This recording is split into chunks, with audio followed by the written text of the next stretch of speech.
hearing pending on an injunction to stop Trinidad's oil company from closing its refinery and sending home workers.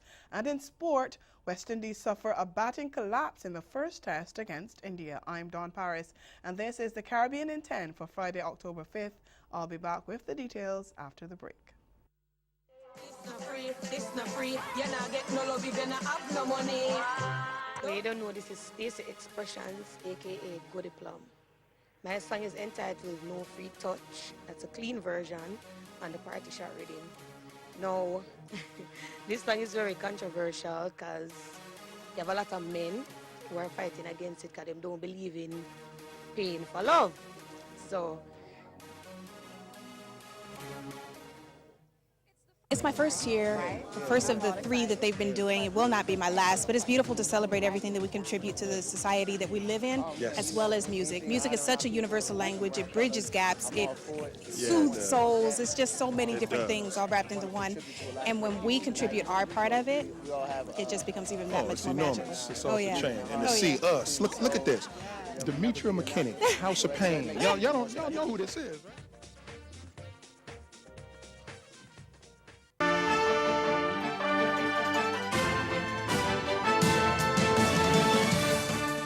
In Trinidad and Tobago, where the Oilfield Workers Trade Union, the OWTU, will have to wait a few more days to hear whether it will get an injunction to prevent the state-owned oil company Petrotrin from shutting down its refinery and sending home thousands of workers next month. After hearing more than 10 hours of submissions from attorneys representing the union and Petrotrin on Thursday, President of the Industrial Court, Deborah Thomas Felix, said the 5-judge panel will deliver the ruling next Monday at 3 p.m. The union is seeking the injunction pending the hearing and determination of an industrial relations offense said to be committed by Petrotrin when it allegedly failed to consult with the union before arriving at the decision to close down the refinery. Senior counsel Douglas Mendez told the court that the company had sought to, quote, mamagay the union by notifying them of the refinery's closure after the decision was already made. He said the move was deliberate and against proper industrial relations best practice. Petrotrin's attorney, Senior Counsel Reginald Armour, said while the company was not liable to discuss the decision of its closure with the union beforehand, he said it maintained discussions with the OWTU until August 28th to hear suggestions on restructuring the company.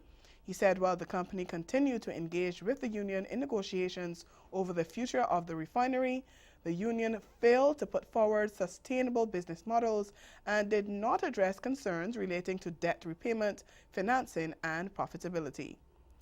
Meantime, the OWTU is on the final leg of a 3-day march to protest the refinery's planned shutdown. But as we hear in this TV6 News report, the first 2 days did not attract big numbers.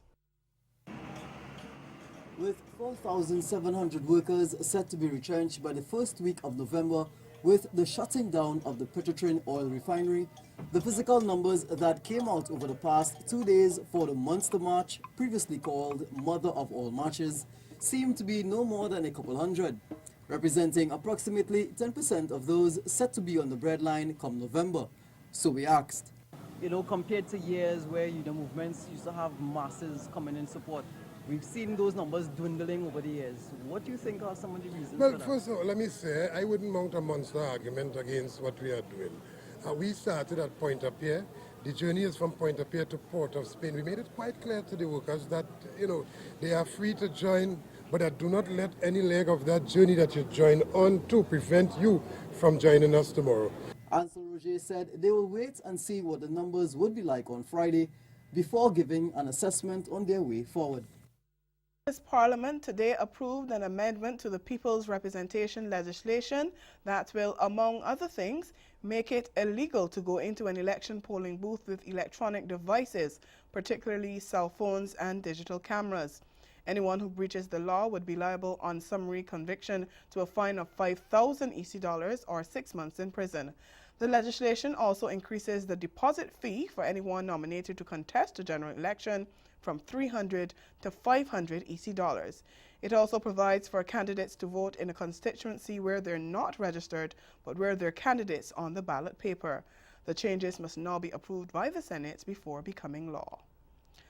Police in Jamaica are reporting another major gun find at the Kingston Wharf. After recovering 10 guns and 640 rounds of ammunition at the port on Tuesday, they seized 16 more firearms yesterday. Police say investigators from the Counter-Terrorism and Organized Crime Investigations Branch, the Narcotics Division, and Jamaica Customs Contraband Enforcement Team carried out an operation at the container terminal where they discovered the 9mm pistols along with 16 magazines and one 9mm round of ammunition. The police say the operations have so far led to the seizure of a total of 26 firearms, 641 rounds of ammunition, multiple magazines, and a silencer in a 24-hour period. Stay with us. Your Midday Sport is next.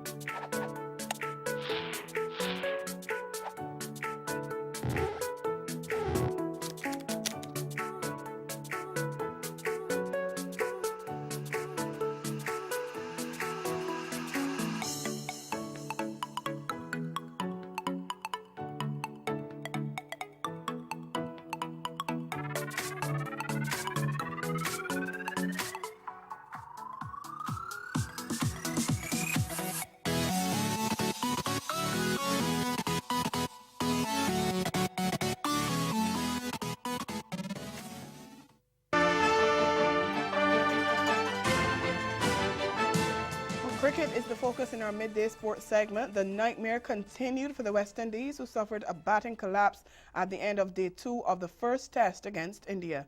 They will go into day 3 with the improbable task of shaving off 555 runs needed to get ahead of the Indians' massive first innings total of 649 for 9.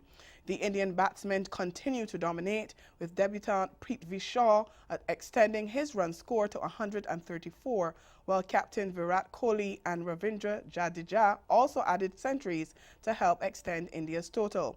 But when the Windies took to the crease, the glaring inexperience was visible as wickets tumbled in quick succession, leaving the Caribbean side reeling on 94 for 6 at the end of day 2. Here are the highlights. Oh, brilliant delivery. Oh, he's got the off stump. Hope gone for 10, 21 for 3. Yeah, that's how he plays. Oh dear, another one's going. Jadeja is just running towards the stumps. Somebody has to sacrifice the wicket. Oh dear. He's really taking his time there, and Ashwin is shocked. Oh dear, they can laugh about it now. Hetmyer run out for 10. He is very, very upset. He goes for it, and he will get a boundary. Edge had gone. First delivery from Ravi Jadeja. Following up his fine, unbeaten century, he gets a wicket.